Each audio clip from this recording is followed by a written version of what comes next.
පිනතුනේ අපි දන්නවා මේ බුද්ධ ශාසනයේ හිටියා චක්කුපාල කියලා මහරහතන් වහන්සේ නම. චක්කුපාල මහරහතන් වහන්සේගේ ශ්‍රද්ධාවෙන්ම ගිහි ගෙදරින් ඇවිල්ලා බුදුරජාණන් වහන්සේගේ බුද්ධ ශාසනය තුල පැවිදි වෙච්ච ස්වාමීන් වහන්සේ නම. උන්වහන්සේට වමනාව තිබුණා. උන්වහන්සේ ගාව තිබුණා වීරියක්. මේ සංසාර දුකෙන් මං කොහොම හරි මිදෙනවා කියන වීරිය උත්සාහය තිබුණා. ඒක අත්නොහරින උත්සාහයක්. අපි සමහර වෙලාවට සිල් සමාදන් වෙන්න හරි භාවනාවක් කරන්නට හරි උත්සාහවත් වෙනොත් සමහර වෙලාවට එක දවසක්, එක සතියක්, එක මාසයක්, එක අවුරුද්දක් උත්සාහවත් වෙලා ඒ වීරිය අත්හරිනවා. නමුත් මේ චක්කුපාල හාමුදුරුවෝ පුදුම වීරියකින් යුක්තව කටයුතු කරපු ස්වාමීන් වහන්සේ නම. ඒ කුමක් පිණිසද? මේ කෙලෙස් ධර්මයන් ප්‍රහාණය කිරීම පිණිස, ආශ්‍රව ධර්මයන් දුරු කර ගැනීම පිණිස. උන්වහන්සේ නිදි වර්ජිතව වීරිය වැඩුවා.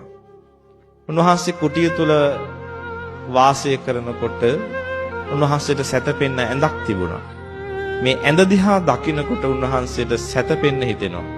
ඒ නිසා උන්වහන්සේ සැතපෙන්නේ නැතුව නිදි වර්ජිතව වීරිය කරනවා. 4 ඉරියව්වෙන්ම වාඩි වෙලත්, හිටගෙනත්, සක්මන් කරමිනුත්, සැතපෙන ඉරියව්විනුත් යුක්තව 4 ඉරියව්වෙම සිහිය පවත්වමින් මේ ධර්මය අදාදම අවබෝධ කරගන්න ඕනේ කියලා වීරිය කළා.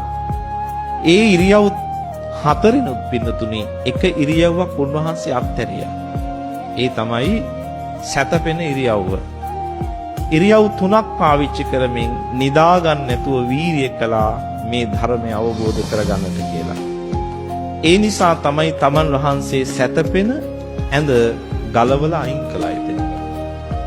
නිදි වර්ජිතව වීරිය කරන නිසා උන්වහන්සේගේ ඇස්වලට කඳුළු පෙරලා කඳුළු වැටෙන්න ගත්තා. නමුත් උන්වහන්සේ වීරියෙන් යුක්ත ඒවා යටපත් කරගෙන තමන්ගේ අරමුණ මුදුන්පත් කර ගැනීමම සිහිය තබාගෙන ඒ වෙනුවෙන් උන්වහන්සේ වීරියෙන් යුක්තව කටයුතු කළා. නමුත් එන්නෙම උන්වහන්සේගේ ඇස් දුර්වල වෙන්න ගත්තා. ඇස් දෙක දුර්වල වුණත් උන්වහන්සේගේ වීරිය නම් අතර කළේ නැහැ. ඇස් දෙක නොපෙනී යනකොට උපස්ථායක මිනිස්සු ඇවිල්ලා ස්වාමින් වහන්සේව වෙදදුරෙක් ළඟට අරගෙන ගියා. වෛද්‍යවරයෙක් ළඟට. වෛද්‍යවරයා දැනුවත් කළා ස්වාමින් වහන්සේ ඔබ වහන්සේ මේ බෙහෙත ඇඳක සැතපීලා මේක ඇස් දෙකට දාන්නට ඕනේ කියලා. නමුත් උන්වහන්සේ ඇඳේ සැතපෙන ඉරියව්ව අයින් කළා තිබුණා. නිින්ද කියන්නේ පින්වත්නි කෙලෙසයක්. ඒ නිසා මුන්වහන්සේ ඒ ඉරියව්ව අත්හැර නිසා දොස්තර මහත්තයාට කිව්වෙත් නැහැ. පුටුවක වාඩි වෙලාම මේක දැම්ම. නමුත් හරියට මේ වැඩේ සිද්ධ වුණේ නැහැ.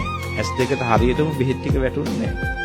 නමුත් එන්නම උන්වහන්සේගේ ඇස් පේන්නේ නැතුව ගියා. නැවත වාරයක් පෙන්නුත් කිව්වා ස්වාමීනි මේ වතාවේවත් ඔබ වහන්සේ මේක ඇඳක නිදාගෙන පිළිවෙලකට මේක කරගත්තේ නැත්නම් ඔබ වහන්සේගේ ඇස් දෙක අන්ධ වෙනවා කියලා.